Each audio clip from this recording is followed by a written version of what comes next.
తెలంగాణలో మున్సిపల్ ఎన్నికల ప్రచారం తుది అంకానికి చేరింది. నేటితో ప్రచారానికి ఎన్ కార్డ్ పడనుంది.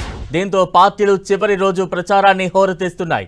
తమ అభ్యర్థుల విజయం కోసం విస్తృతంగా ప్రచారం నిర్వహించేందుకు రెడీ అయ్యాయి. సాయంత్రం 5 గంటలకు ప్రచారం బంద్ కానుంది. ప్రచారానికి చివరి రోజు కావడంతో అన్ని చోట్ల ప్రధాన రాజకీయ పార్టీల అభ్యర్థులు భారీ ర్యాలీలు, సభలకు సన్నద్ధమయ్యారు. ముఖ్య నేతలు సైతం తమకే ఓటు వేయాలని ఓటర్లకు చివరిసారిగా విజ్ఞప్తి చేసేందుకు సిద్ధమయ్యారు. ప్రచారంలో ప్రధాన పార్టీలన్నీ దూసుకువెళ్తున్నాయి. కాంగ్రెస్ తరఫున సీఎం రేవంత్ రెడ్డి స్వయంగా ప్రచార పర్వంలోకి దిగారు. ఉమ్మడి జిల్లాల వారీగా బహిరంగ సభలు నిర్వహిస్తున్నారు. కాంగ్రెస్ అభ్యర్థులను గెలిపించాలని కోరుతున్నారు.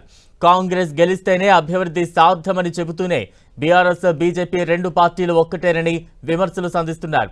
ఇక మంత్రులు, ఎమ్మెల్యేలు తమ తమ నియోజకవర్గాల్లోనే ఉంటూ కాంగ్రెస్ విజయానికి కృషి చేస్తున్నారు.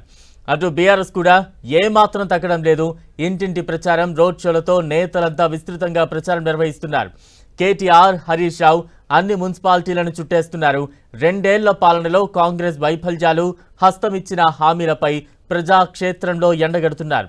అటు బీజేపీ కూడా ప్రచారంతో హోరెత్తిస్తోంది. పార్టీ అగ్రనేతలు విస్తృతంగా ప్రచారం చేస్తున్నారు. ఇతర రాష్ట్రాల ముఖ్య నేతలు, కేంద్ర మంత్రులతోనూ ప్రచారం నిర్వహిస్తూ అభ్యర్థుల విజయానికి కృషి చేస్తున్నారు.